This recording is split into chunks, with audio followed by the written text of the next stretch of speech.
ఈ వీడియో లోపట పీడబ్ల్యూడీ అంటే పర్సన్ విత్ డిసేబిలిటీ 2017 యాక్ట్‌కి సంబంధించి 2016 యాక్ట్‌కి సంబంధించిన బిట్స్ ప్రాక్టీస్ చేస్తున్నాం. So first question which year was the right of persons with disability act enacted in India? 2016. B answer is the right answer. 2016. Which year was the right of persons with disabilities act enacted in India? 2016. అందుకే దీన్ని PWD persons with disabilities 2016 act అని చెప్తారు. Parliament ఆమోదించడం అనేది జరిగింది. అదేవిధంగా next బిట్‌లో రెండోది కనుక చూస్తే how many categories of disabilities recognised under the right of persons with disabilities act 2016. అంటే 2016 ప్రకారంగా ఎన్ని డిసెబిలిటీస్‌ను మామూలుగా ఐడెంటిఫై చేశారు? హౌ మెనీ కేటగిరీస్ ఎన్ని రకాలు? ఆన్సర్ చూస్తే 7, 10, 21, 25 ఇచ్చారు. 21 ఇస్ ద రైట్ ఆన్సర్. 21 రకాల డిసెబిలిటీస్‌ని ఐడెంటిఫై చేశారు చట్టంలో. What percentage of government jobs reserved for persons with disabilities under the act? 2, 3, 4, 5. 4%. Answer is the 4%. Which body is the responsible for the monitoring and implementation of the act of national level? జాతీయ స్థాయిలో ఈ యాక్ట్ని implement చేసే బాధ్యత ఎవరిది? National commission for women, national commission for person with disabilities, national human right commission, ministry of social justice and empowerment. So దీనికి answer ఏంటంటే B answer, national commission for person with disabilities. What does the act mandate for education institutions? ఈ act విద్యా సంస్థలకు ఏది mandate అని చెప్తుంది? Provide free education, ensure inclusive education, special schools only, scholarships for all students. ఏం చెప్తుంది అంటే inclusive education, విలీన విద్య, అంటే సాధారణ పాఠశాలలో కూడా అందరి పిల్లల్ని జాయిన్ చేసుకొని అందరికీ విద్యను బోధించాలనేది ఇందులో మెయిన్ ఇంపార్టెంట్. దీనిది ensure inclusive education. So what does this act mandate for education institutions? Ensure inclusive educations, విద్యా సంస్థలో. Which of the following is not recognised by as the disability under the act? క్రింది వాటిలో ఒకటి disability అనేది గుర్తించలేదు. Blindness, diabetes, cerebral palsy, autism spectrum disorder. So మనకు తెలుసు diabetes అనేది మధుమేహ వ్యాధిని డిసేబిలిటీగా గుర్తించదు, మిగతా అన్ని disabilities. The act mandates accessibility in which of the following areas? Public building, transportation, information and communication technology, all the above.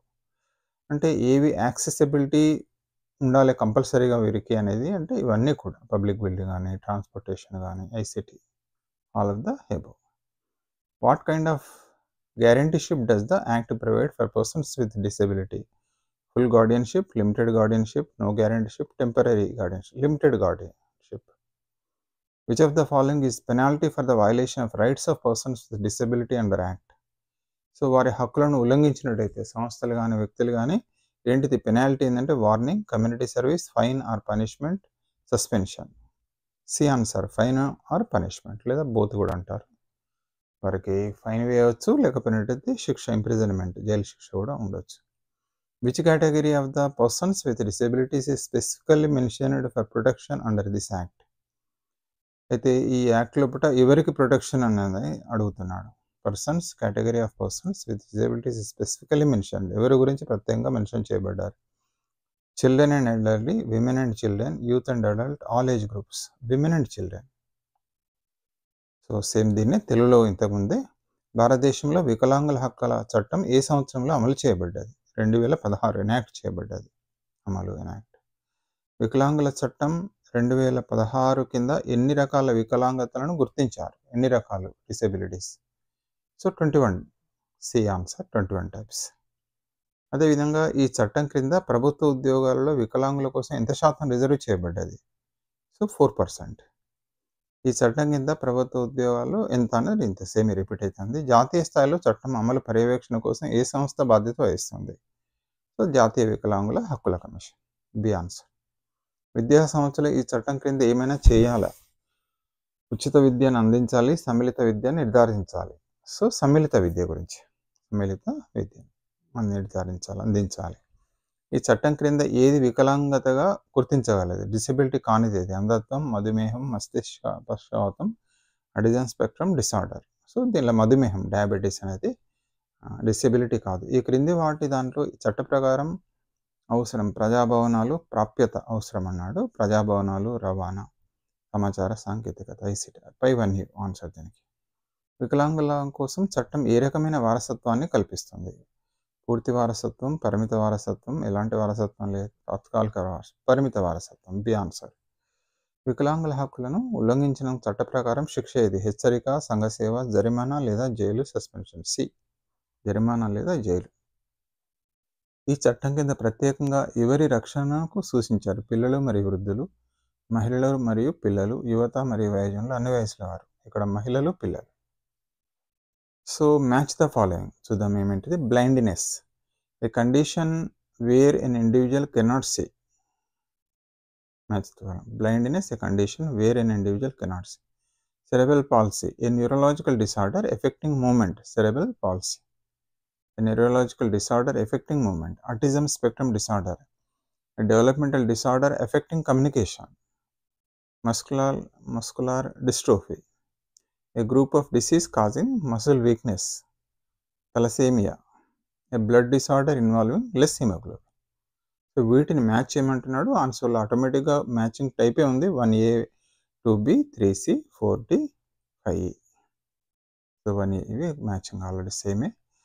Provisions and descriptions అంటున్నాడు. రెండో చూద్దాం. Inclusive education, education system that accommodates all the children. అంటే regular children, అదేవిధంగా disable children అందరినీ accommodate చేస్తుంది. Accessibility in public building, ensuring buildings are accessible to persons with disabilities. అందరికీ అందుబాటులో ఉండడం అన్నట్టు అన్ని buildings. Employment reservation a percentage of jobs for persons with disabilities అంటే 4%. Limited guardianship, appointing guardians to support decision making. So national commission body responsible for monitoring implementation of the act. So వీటికి 1A 2B 3C 4D 5 answers. అదేవిధంగా వికలాంగత వర్గాల్లో వివరణతో పోల్చమంటున్నాడు. అంటే match the following. అంధత్వం అంటే ఒక వ్యక్తి చూడలేని పరిస్థితి. మస్తిష్క పక్షవాతం, కదలికలను ప్రభావితం చేసే నరాల రుగ్మత. Autism spectrum disorder. కమ్యూనికేషన్ అంటే అండర్స్టాండింగ్ అదర్స్ ఫీలింగ్స్ లేదా మన ఫీలింగ్ను ఇతరులకు తెలియజేయడం. కమ్యూనికేషన్ ప్రభావం చూపే అభివృద్ధి సంబంధిత రుగ్మత. కండరాల నాశనం, కండరాల బలహీనత కలిగించే వ్యాధుల సమూహం. తలసేమియా, తక్కువ హిమోగ్లోబిన్ కలిగించే రక్త సంబంధిత రుగ్మత. అంటే ఇది ఆల్మోస్ట్ కరెక్టేనే ఉంది. మ్యాచ్ అంధత్వం అంటే అది ఇట్లా. So 1A 2B 3C 4D 5. Match సమ్మిళిత విద్య, అన్ని పిల్లల కోసం విద్యా వ్యవస్థ. అంటే అన్ని రకాల పిల్లలు ఉంటారు. ఇంక్లూజివ్ ఎడ్యుకేషన్ అనేది మనకు సెపరేట్గా ఉంటుంది. సో పాఠశాలలో పడిందంటే అన్ని రకాల పిల్లలు వస్తారు. డిసెబిలిటీస్ ఉంటారు, రెగ్యులర్ పిల్లలు ఉంటారు, అందరి పిల్లలు. దాన్ని సమ్మిళిత విద్య, అలా అందరూ కలిపి బోధించడం. ప్రజాభవనాల్లో ప్రాప్యత, భవనాలను వికలాంగులకు ప్రాప్తంగా చేయడం. ఉద్యోగ రిజర్వేషన్, వికలాంగుల కోసం కొంత శాతం ఉద్యోగాలను రిజర్వ్ చేయడం 4%. పరిమిత వారసత్వం, నిర్ణయం తీసుకోవడంలో సహాయపడే గార్డియన్ల నియామకం. జాతీయ కమిషన్, చట్ట అమలు పర్యవేక్షణ సంస్థ బాధ్యత. సో ఇది మనకు వికలాంగుల PWD ఏదైతే ఉందో దానికి సంబంధించిన ఈ యొక్క బిట్స్ ప్రాక్టీస్. సో దయచేసి ఇంట్లోకి వెళ్ళి ఖచ్చితంగా మనకు ఒక బిట్ వచ్చే అవకాశం అయితే తప్పనిసరిగా ఉంది. కొంచెం కాషియస్గా ఉండండి. దీనికి సంబంధించిన ఇన్ఫర్మేషన్ కూడా మనకు చాలా అవైలబిలిటీ ఉంది. ఒక్కసారి చెక్ చేసుకుంటా అంటే